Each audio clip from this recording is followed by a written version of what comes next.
Hi friends, कैसे हैं आप सब। स्वागत है आपका मेरे चैनल प्राइम रिव्यूज पे। तो दोस्तों चलिए करते हैं आज कुछ आपके फायदे की बात। कोरोना संकट के बीच शुरू हुई आरबीआई की नई स्कीम।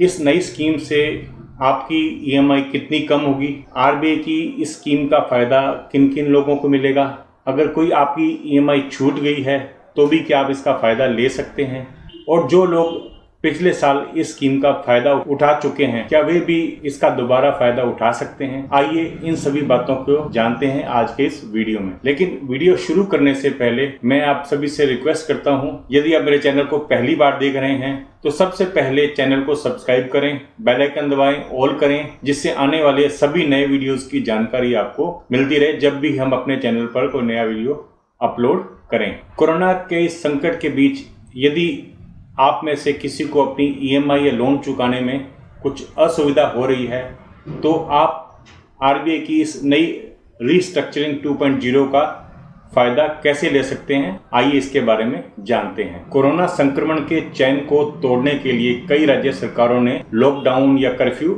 लगा रखा है, जिस वजह से छोटे से लेकर बड़े सभी कारोबारियों को इससे परेशानी हो रही है और उन्हें अपने लोन या ईएमआई चुकाने में परेशानी का सामना करना पड़ रहा है। इन सभी बातों को ध्यान में रखते हुए सरकार ने आरबीआई के माध्यम से एक रीस्ट्रक्चरिंग 2.0 6 मई को इसकी घोषणा की है। तो इससे किन किन लोगों को मिलेगा फायदा और कैसे मिलेगा, आइए इन सभी बातों की हम जानकारी करते हैं। लोन रीस्ट्रक्चरिंग को अगर आसान शब्दों में कहें तो लोन की कुछ शर्तों को अस्थायी रूप से बदल दिया जाता है, जिससे कि ग्राहक को और बैंक को दोनों को ही फायदा होता है। इससे बैंक की मूल रकम या प्रिंसिपल अमाउंट को आसानी से मैनेज कर सकते हैं और ब्याज को भी आसानी से मैनेज कर सकते हैं। इससे बैंक और ग्राहकों दोनों को ही फायदा है। रीस्ट्रक्चरिंग में लोन चुकाने की अवधि भी बढ़ाई जा सकती है या बैंक के साथ जो ब्याज का एग्रीमेंट हुआ है उसमें भी बदलाव किया जा सकता है। यह हर एक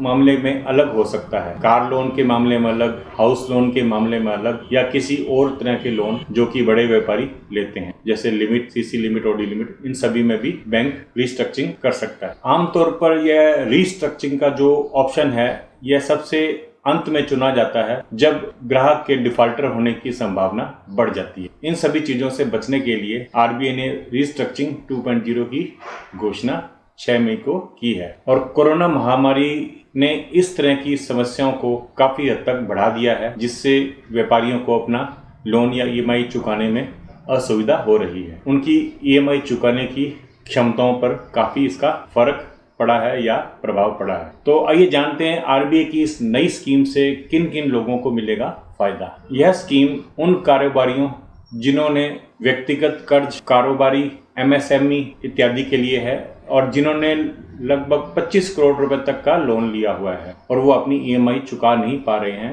अगर आप भी इस कैटेगरी में आते हैं तो 31 दिसंबर 2021 तक अपने बैंक से संपर्क कर सकते हैं और अधिक जानकारी के लिए अपने बैंक से बात करें। तो क्या ईएमआई चुकाने में मिलेगी सुविधा या छूट मिलेगी? जब आप इस संबंध में अपने बैंक से संपर्क करेंगे तो बैंक आपके रिकॉर्ड की पूरी जानकारी लेगा और आरबीआई के गाइडलाइंस के अनुसार अगर आप इस स्कीम के अंदर फिट बैठते हैं तो वह आपके एप्लीकेशन को अप्रूव कर देगा, या कुछ आपके बैंक के साथ लेन देन में या आपके रिकॉर्ड में कुछ गड़बड़ पाई जाती है तो बैंक उसको रद्द भी कर सकता है। और अगर आपका रिकॉर्ड अच्छा है तो बैंक ही तय करेगा कि आपको लोन चुकाने या ईएमआई चुकाने की छूट दी जाए या नहीं दी जाए। तो आरबीआई के नियमों के अनुसार 31 मार्च 2021 तक यदि आपकी ईएमआई बिल्कुल सही तरीके से जा रही हैं तो आपको इस स्कीम का फायदा जरूर मिलेगा। मतलब साफ है कि आपकी 31 मार्च 2021 तक पिछले लोन की या कोई भी ईएमआई आपकी छूटी ना हो, बिल्कुल सही तरीके से जा रही है, तो डेफिनेटली आप इस स्कीम का फायदा उठा सकते। और यदि आपने पिछले साल मोरेटोरियम में, आपको ध्यान होगा पिछले साल भी आरबीआई ने कुछ इस तरह का ही रिस्ट्रक्चरिंग की थी, तो उस स्कीम में जिन जिन लोगों ने फायदा उठाया है तो वो भी क्या इससे फायदा उठा सकते हैं? जी हाँ, उठा सकते हैं, पर उनके लिए एक शर्त यह है कि ये स्कीम जो है 2 साल के लिए उन्होंने आरबीआई ने अप्लाई करी है। पिछले साल उन्होंने जितना टाइम तक इसका फायदा उठाया उसको 2 साल में से माइनस करेंगे, तो जो भी मान लिए उन्होंने 10 महीने इसका फायदा उठाया तो अब आप 14 महीनों के लिए स्कीम का फायदा उठा सकते हैं। इसके लिए आपको अलग से 2 साल का समय नहीं मिलेगा, लेकिन जो बिल्कुल पहली बार स्कीम का फायदा उठा रहे हैं उन्हें कम से कम 2 साल के स्कीम का बेनिफिट दिया जा सकता है। इसका मतलब यही हुआ कि जिन्होंने पिछले साल स्कीम का फायदा उठाया था वह 2 साल में से वह टाइम माइनस करेंगे जब तक कि स्कीम का उन्होंने फायदा उठाया था। मतलब ये हुआ कि यदि आपने पिछले साल स्कीम का फायदा उठाया और अब तक आपको 11 महीने हो चुके हैं स्कीम का फायदा उठाते हुए, तो 2 साल में से 11 महीने माइनस करेंगे तो आपके पास अभी 13 महीने हैं। 13 महीने तक आप स्कीम का फायदा उठा सकते हैं। तो आशा करता हूँ आप सभी को यह समझ आ चुका होगा। कुछ भी समझ नहीं आया तो मेरे से कमेंट बॉक्स में आप पूछ सकते हैं। और आज का वीडियो आपका कैसा लगा कमेंट बॉक्स में जरूर बताइएगा। मिलते हैं अगले वीडियो में, तब तक के लिए जय हिंद, जय भारत, वंदे मातरम।